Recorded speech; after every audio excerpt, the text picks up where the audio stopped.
I'm sick, okay? I'm not happy about it. No one's more unhappy about it than me. But at least I have my voice back to some sort of level of speakage. Oh, get yourselves comfy.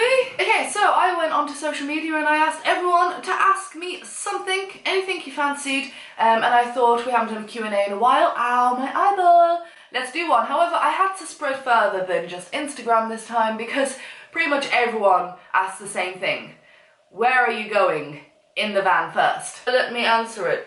Hair out of my eye, I have enough issues right now. Okay, so it's gonna take a while till we get the van back from the guy who's doing all the body work. However, once we've, done all our insides, and by next year, pretty much, I think the first place we'd like to go maybe is the Lake District. We've been talking about that a lot. If you have no idea what I'm talking about, we got a VW camper van which we've completely gutted and are completely renovating. So I'll link up the video if I remember. I'm not gonna remember. It was like 3 videos ago on my channel. Oh my god! I also like to do some more of Wales because Wales is gorgeous and it's beautiful. So yeah, more Wales, go up to Lake District, then probably maybe even pop up into Scotland, go to Ireland for sure. But I know we're just going to do a lot of domestic trips with her first, stretch her legs, see what she's like on the road before we venture off into mainland Europe. More questions, please. Where to next? Well, tomorrow I am heading up to Scotland with Scott for the Wigtown Book Festival, which I'll be speaking at on 2 occasions. On the Saturday, I'm doing a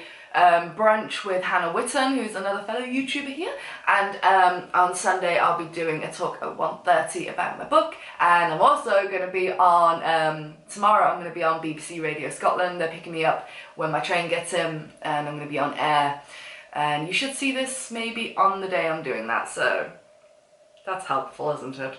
But if you caught the massive update live stream I did the other day, then you'll know I'm also heading back to Asia in a couple of weeks. And before that, I'm also going to Kiev because I'm being flown out to do a talk at a summit thing. So yeah, there's a lot going on right now. So I'm really trying to conserve energy for what's coming up because, like, my god, we've got so much going on. Teresa_GNS says, have you ever experienced post-travel depression and how did you handle it? I wouldn't say, as someone who understands what depression feels like, coming back off a trip, I don't class what I've experienced for that as depression, because I know what depression feels like. I've had the post-travel blues, let's put it like that, and everyone does, but I found creating a place at home that I am happy to come home to, which I have now in the past year, really just kind of diffuses that feeling.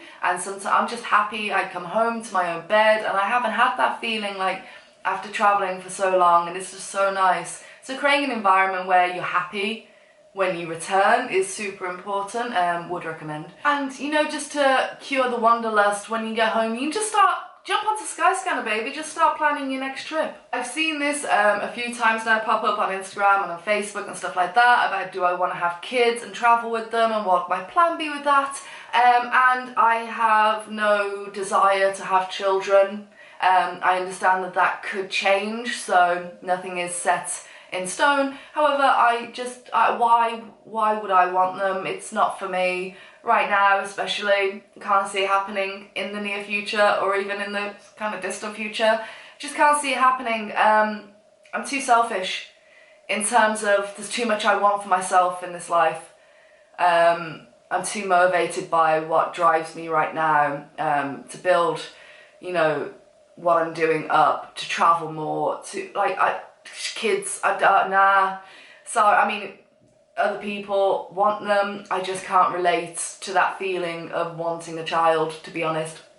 So no, I don't think I'll have them. My bank balance is already cheering. Will you visit Sri Lanka again? Yes, I definitely want to come back. Scott and I are kind of aiming for January, but we'll see how it goes, because I'd really love to take him, and there's just so much more of that country I want to see. It's amazing. What career did you want to pursue when you were a kid? The first memory of a career aspiration I had was I wanted to be an air hostess, or you'd now call cabin crew, and then I think I wanted to be a midwife, and then probably something else, and then I wanted to be a clinical psychologist, and here I am, whatever I am, doing whatever I'm doing, and it's fab, it's great. It's like that, it just changes, and if I've got any younger viewers watching, Literally, I'll change my passion and my path will change, and everyone's will throughout your life. It never sticks as one thing. While I'm doing this now and I'm loving this now, it will evolve, and you know, so long as I keep tasting new and different and exciting things, then I'll stay happy. And we all change. Career changes happen for a reason. Don't ever think that this is my passion, therefore I have to do this for the rest of my life. No, your passions, what excites you, what energizes you is going to change throughout your lifetime. My God, if it didn't, how boring would that be? There's a really good video by someone called Emma Gannon, and it's on Skillshare. The plug, even though I'm ill, she can still get that segue in. But it's really good because she talks about finding your path and your passion, and she actually breaks it down into exercises, which can be really good if you're feeling a little bit lost.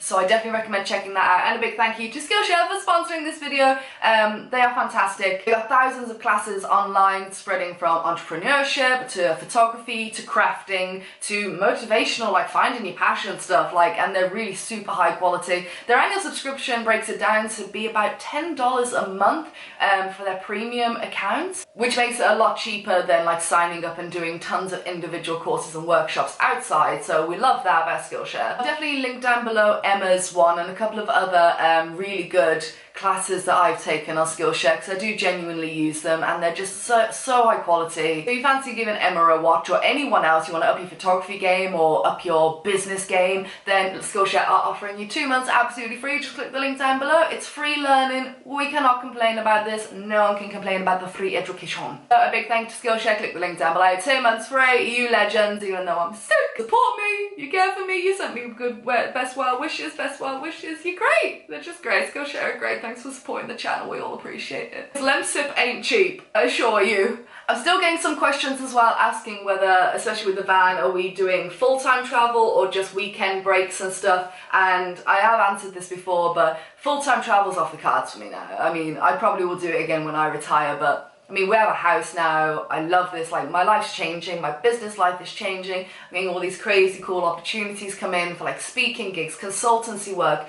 and it's really cool. So I like having that settled home life where I can go away for 2 weeks or whatever and have like crazy adventures, but then come back, rest, recuperate, work on different sides of my business. So no, the camper van is definitely going to be like weekend trips away and short breaks. But yeah, I don't think full-time travel's on the cards for me again. Like, it's just a lot. It's just too much. Unless I have a midlife crisis or a complete breakdown, then sure. So if you see me buying a one-way ticket to Bali anytime soon, you'd be like, oh my God, it's the time we need to intervene. Intervene in Bali though, because wouldn't mind going back. Are there any countries I would never travel to? And that's by Izzy Wonders on Twitter. I want to go to North Korea, and this is just as the countries stand, obviously. I mean, in 30 years time, the world changes, it'll all be different, you know. I'm gonna go to war-torn zones. No interest in doing anything like that North Korea thing, don't agree with it. Don't want to give them money for what they're doing, so no, don't want to support that, shockingly. Graham Brand actually says, are there any places in the UK that you'd like to visit but you haven't done already? Oh my God, so many. There's so many places. I'd love to go up to Northern Wales. Like I said, we'd love to do the Lake District. I'd love to do way more of Scotland.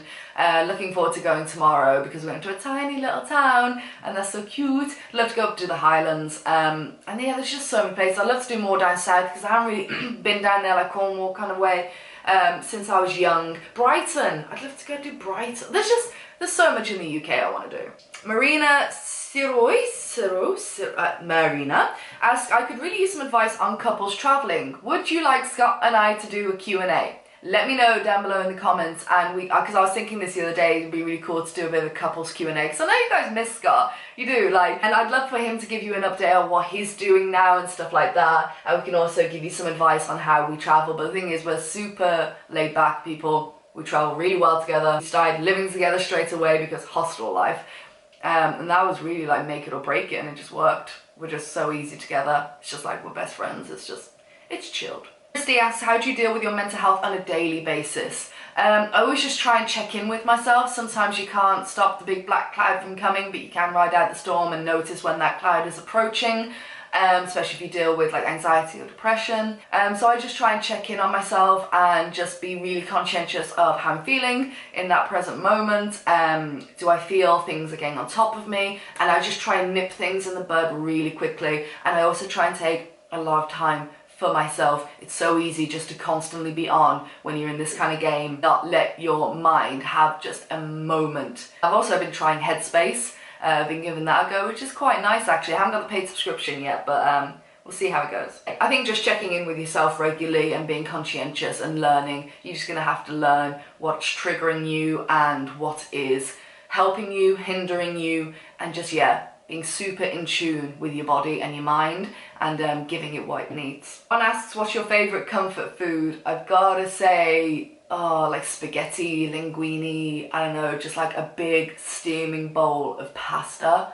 Any kind of pasta, just give me the carbs. Throw some garlic bread on the side, give it all to me. Oh, there's so many questions, I'm not gonna be able to do them all. Yoshin, I'm sorry if I'm saying that wrong, says, how do you get the confidence of just being natural while traveling? Do you apply makeup? Today, this is a full face of makeup for me. Mascara and some eyebrow gel just to keep the caterpillars in line. That is literally like, this is a lot. You're welcome, by the way. I didn't feel like putting this on my face, but it's making me feel fabulous. What can I say? You've got to pick yourself up sometimes. I've never been a makeup wearer though. And when you go abroad, especially to hot countries, who wants to pile makeup on? Who wants to do that? Like, I'm happy with my face. If makeup got banned tomorrow, I wouldn't give a crap because I never wear it. The only thing I wear is mascara, and that's not even every day. So, like, I just don't care. Like, my face is my face. This is my face. It's great. Oh no. Alright, calm down. You don't have to go into the comments to tell me how great my face is. I know how great my face is. Okay, I'm gonna pick one more because I realise this video is getting super long. Callum says, how do you stay environmentally friendly while travelling full time? Well, don't travel full time anymore, but I just try. I mean, I'm not the perfect person, none of us are. None of us are. But for little things like reusable water bottles, I finally, like, I've always had reusable water bottles. I finally got a filtered water bottle. That was my big, like, I am so ashamed getting through so many plastic bottles in Asia. Like in Sri Lanka, we got through a disgusting amount because you can't drink the tap water.